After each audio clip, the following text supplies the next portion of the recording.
मुद्दे पे लिए चलते हैं जिसके लिए कश्मीर में क्या दुनिया भर में कहा जाता है कि कश्मीरी टैलेंटेड है, कश्मीरी के पास वो खुदाई नियामत है और कश्मीरी दुनिया में अपना नाम और मुकाम बनाना जानता है। हमारे हीरो और आज के प्रोग्राम के हमारे हीरो हैं डॉक्टर एजाज अहमद खान। डॉक्टर एजाज अहमद खान सरहदी ज़िला कुपवाड़ा के हायहामा के रहने वाले हैं और डॉक्टर एजाज अहमद खान डॉक्यूमेंट्रीज बनाने में एक नाम मुकाम रखते हैं और उनकी नई दस्तावेजी फिल्म यानी डॉक्यूमेंट्री रीवा को आलमी सतह पर पजराई भी मिल रही है। 13 अगस्त को रीवा एजाज अहमद खान की डायरेक्टेड रीवा जो है वो स्वीडन में स्क्रीन की जाएगी। 17 अगस्त को फ्रांस में उसकी तारीख लगी है। 11 अगस्त को ब्राजील में ये नुमाइश के लिए पेश की जाएगी और ये डॉक्यूमेंट्री जो उनकी है निस्वानी सेहत से जुड़े मसाइल जैसे मौज़ूआत को उजागर कर रही है। कश्मीरी लड़की रीवा की कहानी और एजाज ने इसको फिल्माया है। एजाज ने इससे पहले डॉक्टर एजाज ने इससे पहले समाजी मसाइल पर, माहौलियात पर और ख़वातीन के हकूक़ पर डॉक्यूमेंट्रीज बनाई हैं और माशरे को बेदार करने की भरपूर कोशिश की है। डॉक्टर एजाज अहमद खान अब तक लगभग 130 से ज़ायद फिल्में और 600 से ज़ायद टीवी डॉक्यूमेंट्री टीवी जो सीरियल्स हैं और मैगजीन्स में काम कर चुके हैं। A film by doctor Ejaz Ahmed Khan और ये नाम है, शान है। डॉक्टर एजाज मेरे साथ बराह रास्त जोड़ेंगे। एजाज भाई अस्सलाम वालेकुम। वालेकुम अस्सलाम, बहुत बहुत खुश आमदीद, शुक्रिया और मुबारक आपको। एजाज भाई आप तक आवाज आ रही है? एजाज जी आप तक आवाज आ रही है मेरी?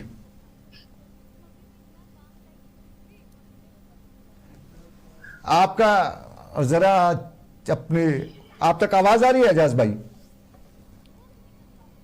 जरा हमारे पैनल पे मेरे प्रोड्यूसर साहब है उनसे बता दूंगा कि एजाज तक शायद आवाज नहीं आ रही है, दोबारा उन तक।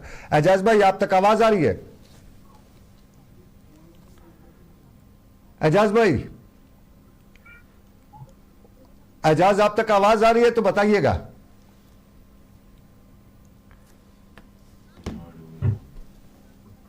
जरा दोबारा स्क्रीन से एजाज हमारे हैं, ये एजाज डॉक्टर एजाज अहमद खान है और ये हमारे जो रूरल डेवलपमेंट डिपार्टमेंट हैं वहाँ पे उनके मीडिया को देखते हैं और डॉक्यूमेंट्रीज में माहिर हैं। एजाज अहमद खान की ये डॉक्टर एजाज अहमद खान जो हैं कुपवाड़ा के हायामा से ताल्लुक़ रखने वाले और इनकी डॉक्यूमेंट्रीज जो हैं बैनुल-अक़वामी सतह पे नाम और मुकाम हासिल कर रही है। सीधा उन्हीं के पास चलने की कोशिश करेंगे और जब समझने की कोशिश करेंगे कि क्या है कोशिश है। एजाज भाई बहुत बहुत शुक्रिया आपका। एजाज आप तक आवाज नहीं आ रही है? एजाज तक आवाज नहीं आ रही है।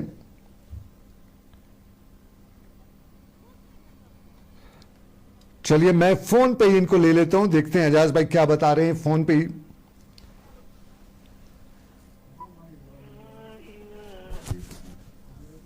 एजाज भाई अस्सलाम वालेकुम, बराह रास्त आप हमारी नशरियात में हैं। आपका वीडियो हमें नहीं मिल रहा था तो हम कोशिश करें कि आगे की बात करें जरा। जी एजाज भाई।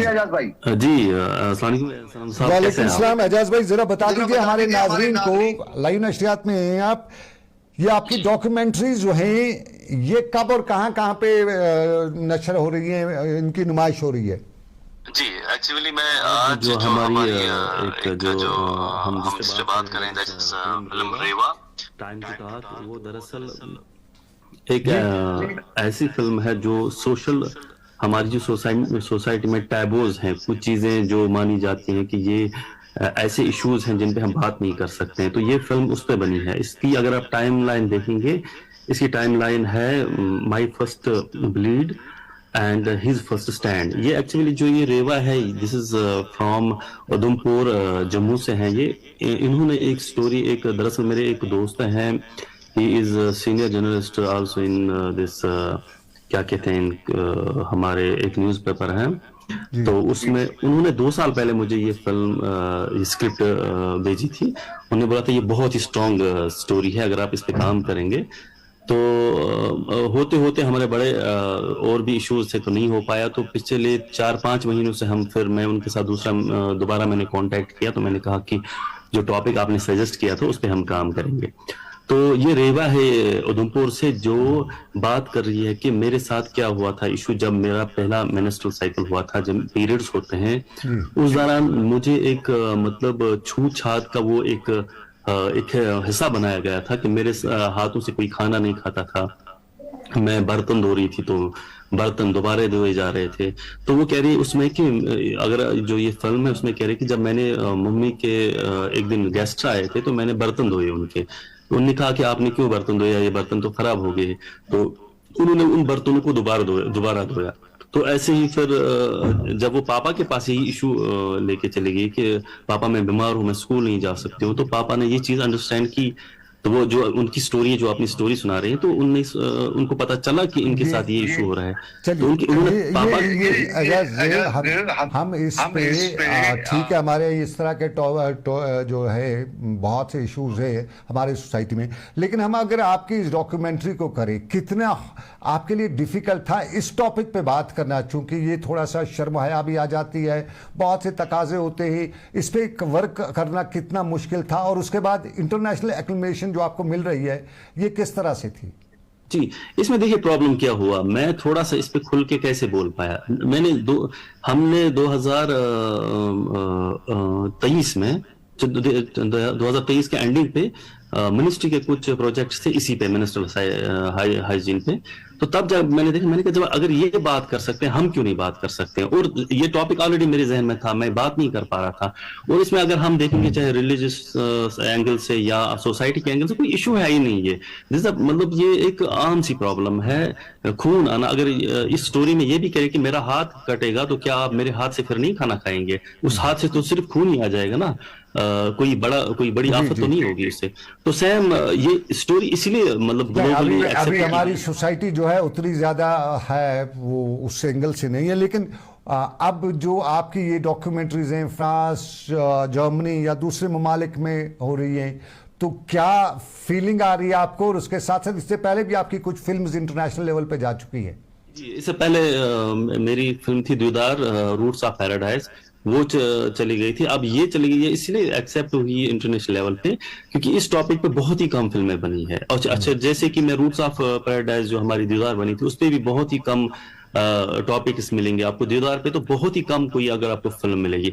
इवन मुझे लगभग 10-15 दिन पहले एक यूनिवर्सिटी फ्रॉम रशिया, उन्होंने मुझे कांटेक्ट किया कि आपकी जो फिल्म है वो हम अपने कॉलेजेस में चलाना चाह रहे हैं, अपने इसमें करिकुलम में लाना चाहते हैं, कोई इशू तो नहीं है। फिर बहरहाल उनके साथ मेरी मेल के जरिए थोड़ी सी कम्युनिकेशन हो गई, तो मैंने उनको अलो कर दिया कि आप ये दिखा दीजिए। तो जो वहाँ पे रिसर्च स्कॉलर्स हैं वो उस फिल्म को यूटिलाइज अपने टॉपिक्स में कर रहे हैं। और ऐसी जो रेवा है इसको बहुत ही अच्छी एक्सेप्ट किया जा रहा है इंटरनेशनल प्लेटफॉर्म्स पे। और इवन अभी शाम होते होते एक तो और जो यूनिवर्सिटीज हैं बाहर से उन्होंने मुझे मेल्स किए हैं कि ऐसे हम अपने इस जैसे कि फिल्म्स है इनको आप डिस्प्ले करना चाह रहे हैं, टेलीकास्ट करना चाह रहे हैं। तो बहुत ही अच्छी एक्सेप्टेंस मिल रही है हर जगह से, मैं बड़ा खुश हूँ। और इसमें बात करना मजहबी तौर पे, सोशली और समाजी तौर पे हमारी जिम्मेदारी है, हमारा फर्ज है। क्योंकि जी हमारी जो माएँ बहनें हैं वो इसी वजह से उनके प्रेगनेंसी के दौरान फिर इश्यूज आ जाते हैं, कुछ इसी उम्र आ जाते हैं। और आप ये बताएं आपको कि मैं इसको मुबारकबाद देना चाहूँगा आपको, क्योंकि वक्त मुझे इजाज़त नहीं देता कि मैं आपका ज़्यादा टाइम लूँ। बहुत बहुत शुक्रिया, आपने टाइम दिया, बहुत शुक्रिया एजाज़ अहमद खान, डॉक्टर एजाज़ अहमद खान। और डॉक्टर एजाज़ अहमद खान की फिल्म रिवा जो है बैनुल-अक़वामी सतह पे इन्हें पज़राई हासिल हो रही है। और सब ज़ाहिर हमारे माशरे के कुछ इशूज़ हैं, वो इशूज़ पे बहुत से लोग जो हैं खुद वो बेटियां भी या बहनें भी बात नहीं कर पाती हैं, और ऐसे हैं, बात होनी भी चाहिए तो उनकी अपनी लेवल पे होनी चाहिए, उन्हें समझ आना चाहिए कि हमारे उनकी जो जानकारी है वो होना चाहिए। और कुछ इलाके हैं या कुछ ऐसे भी हैं जहाँ पे इसको एक तरह से इस मुद्दे पे, और एजाज़ ने इस पे बहुत अच्छा काम किया है। रीवा को अब बैनुल-अक़वामी सतह पे जो पज़राई मिल रही है उसके लिए एजाज़ मुबारकबादी के मुस्तहक़ हैं। और हमारे लिए खुशी की बात है सरहदी ज़िला कुपवाड़ा के हायामा के इलाके से दूर के गाँव से दुनिया में अपना नाम बनाने वाले वादी कश्मीर की ये मिट्टी बहुत ज़रखेज़ है, बस थोड़ा सा नम हो तो फिर वही कहा जा सकता है कि नाम कम है। बहुत शुक्रिया एजाज साहब। डॉक्टर